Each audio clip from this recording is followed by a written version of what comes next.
नमस्कार, प्रणाम। एक किसान सुबह सुबह अपने खेत में कंबाइन लेके गेहूं कटवाने के लिए पहुंचा। कंबाइन जैसे जैसे आगे बढ़ रही थी, किसान अपने गेहूं की पैदावार देखते हुए और गेहूं के खेत में आगे आगे कंबाइन से दौड़ते हुए जा रहा था। और वह कंबाइन को रास्ते दिखा रहा था कि आप यहाँ काटो, ऐसे काटो। एक किसान के लिए खेत में जब फसल की मड़ाई होती है तो वो सबसे अधिक खुश होता है। वह जैसे जैसे कंबाइन के साथ आगे बढ़ता जा रहा था, कंबाइन को दिशा मिलते जा रहा था। वह दौड़ते दौड़ते एक रोड के किनारे पहुंच गया। जब वहां गया तो वह सन्नाटा में पड़ गया। पहले तो वह वहां पे एकदम खड़ा हो गया और खड़ा होके कंबाइन को रास्ता देना ही भूल गया। आखिर में उसने ऐसा क्या देख लिया कि वह अपने दुनिया का, अपने 6 महीने का मेहनत का जो फल मिल रहा था उसको भूल गया। उसने देखा कि एक बहुत महंगा सूटकेस है वहां पड़ा हुआ, और वह सूटकेस जो पड़ा हुआ है वह काफी नया है और बहुत ही महंगा है। उसको पहले तो सोचने में समय लगा, लेकिन अचानक उसके मन में शक पैदा हुआ कि हो ना सके यह कुछ गलत चीज ही है। फिर वह उसके पास गया। पास जाने के बाद उसको एहसास हुआ कि यह अवैध चीज है और बिना पुलिस के सहारा का हम इसको नहीं खोल के देखेंगे। पुलिस बुलाई गई, पुलिस आई, और पुलिस आने के बाद जब बैग को खोला गया तो पाया गया कि यह तो एक सन्नाटा पैदा करने वाला घटना वहां पे था। पुलिस ने जब बैग खोला तो उसमें देखा कि एक मर्द का बदन का ऊपरी भाग काट के उस बैग में रखा गया था। अब पुलिस हैरान कि गेहूं के खेत में किसकी लाश पड़ी है, लेकिन तभी पुलिस की नजर उस बैग के एक बारकोड पे पड़ा, और वह बारकोड जो था गोरखपुर एयरपोर्ट से था। पुलिस अधिकारियों ने बैग को अपने कब्जे में लिया, और बैग को कब्जे में लेके जैसे उसने एयरपोर्ट अथॉरिटी से कंसल्ट करने की कोशिश की, उस बार कोड को पढ़ने की कोशिश की, तो उसमें उस लाश की सारी जानकारी मिल गई। उस बारकोड के माध्यम से वह सामान किसका है, यानी कि सूटकेस किसके नाम का है, और यह आदमी कौन है, उसका पासपोर्ट क्या है, सारा कुछ मिल गया। यह घटना देवरिया की है और कहीं दूर की नहीं है, और ये फिर आसनाई के चक्कर में एक पति की हत्या हो गई। आइए जानते हैं कि इस घटना का पूरा विस्तार से क्या है, इस घटना की हकीकत। नौशाद नाम का एक लड़का, जो कि देवरिया जिले के मैल थाना के भटौली गांव का रहने वाला है, गरीब किसान का लड़का, जो अपने घर की माली हालत सुधारने के लिए दुबई की तरफ शिफ्ट हो गया था। 1 साल पहले जब वह घर आया तो उसके पिताजी ने उसको बताया कि बेटा, तुम्हारी जो पत्नी है, जिससे तुम्हारी शादी करीब 7 साल पहले हुई है, उसका किसी अपने से ही दूर के रिश्तेदार से नाजायज संबंध है, और हम चाहते हैं कि तुम उसको समझाओ। नौशाद आया और अपने रिश्तेदारों को बिटोर कर, जोड़कर इस मैटर को रखा। एक पंचायत ऑर्गेनाइज हुई, और उस पंचायत में नौशाद ने बड़ा दिल करते हुए अपने पत्नी को भी माफ किया, और अपने उस जो दूर का रिश्तेदार था, कोई और नहीं, उसका अपना भांजा था, उसको भी माफ किया, और कहा कि दोनों अब अलग अलग रहो, और किसी तरह का हमें इस तरह का न्यूज ना मिले। हम तुम्हारे ही लोगों की खुशी के लिए बाहर रहते हैं, हमारी पीठ पीछे तुम इस तरह की हरकतें न करो कि हमें भी दुख हो और हमारे माँ बाप को दुख हो। रजिया, जो कि नौशाद की पत्नी थी, उम्र 38 साल, वह भी इस बात को बहुत सहर्ष स्वीकार की, और वह लड़का जिसके साथ उसका अवैध संबंध चल रहा था, जिसके लिए पंचायत रखी गई थी, वो भी खुशी खुशी मान गया। अब नौशाद फिर अपना 2 महीने का जो टेन्योर था, जो छुट्टी का समय था, उसको पूरा करके फिर दुबई कमाने के लिए चला गया।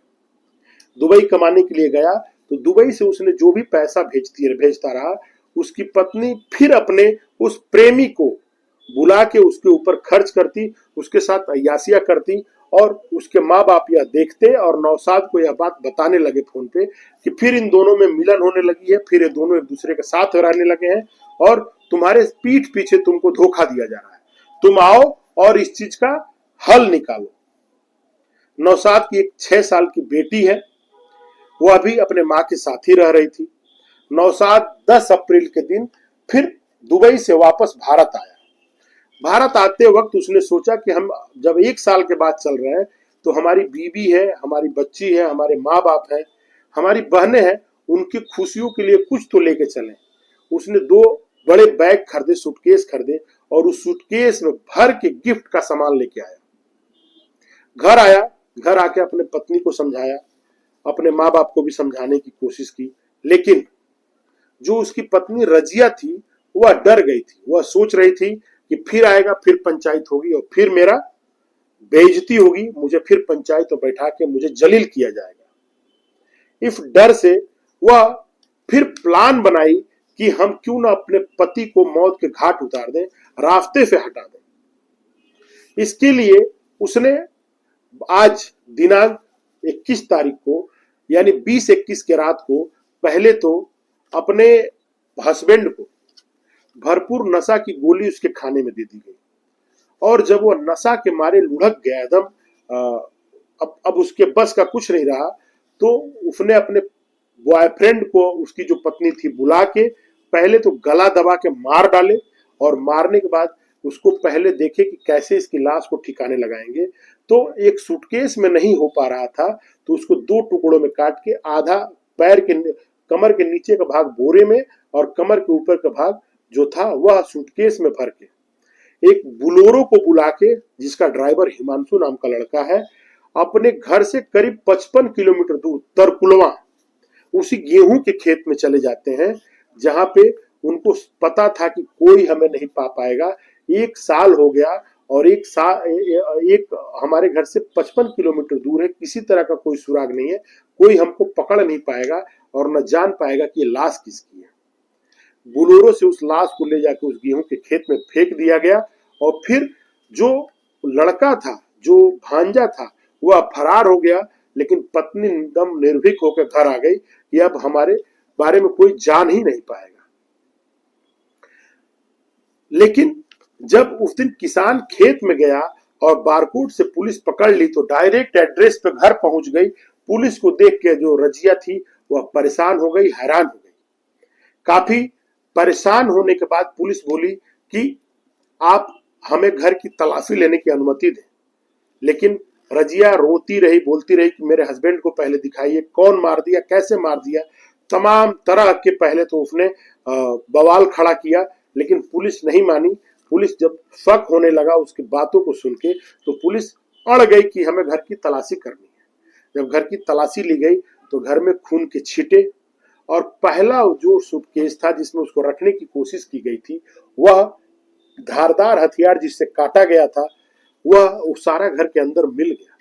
पुलिस को समझते देर न लगी, पुलिस ने तुरंत एक्शन लिया और पुलिस एक्शन लेके इस चीज को बोली कि आखिर में तुमने किया क्यों। रजिया को जब गिरफ्तार कर लिया गया तो रजिया पूरी अपनी बातों को खोल के सामने रख दी सबके। उसने बताया कि हम इस बात से डर रहे थे कि हस्बैंड हमारे आएंगे तो फिर पंचायत होगी और पंचायत में हमारी ढेर सारी बेइज्जती की जाएगी, इसलिए मैंने प्लान किया कि क्यों ना हम इनको रास्ते से हटा ही दें।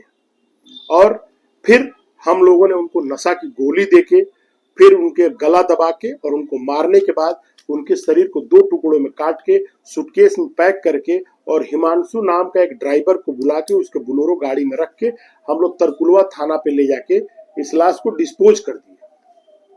डिस्पोज करने के बाद हम लोग घर आ गए हैं और उसके बाद हम लोग को इस घटना के बारे में कुछ पता नहीं चला।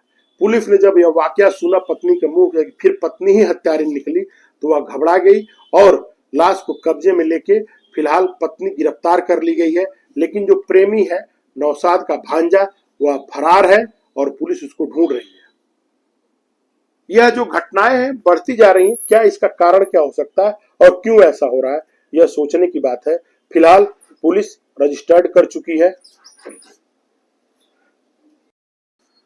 पुलिस एसपी जो विक्रांत वीर हैं, उन्होंने इस केस की पूरे तरह से जांच करने का आदेश दे रखा है और पत्नी गिरफ्तार है और जो भांजा है वो फरार है। उस ड्राइवर को भी ढूंढा जा रहा है और इस तरह की घटनाओं को रोकने के लिए क्या रोकथाम किया जाए, पुलिस इस पे भी अब सोचने को मजबूर होने लगी है। फिलहाल हमारा आज का एपिसोड समाप्त हो रहा है। यह किसी की भावनाओं को आहत करने के लिए नहीं है, यह एक जागरूकता कार्यक्रम है। और अगर हमारा चैनल पसंद आए तो प्लीज लाइक एंड सब्सक्राइब।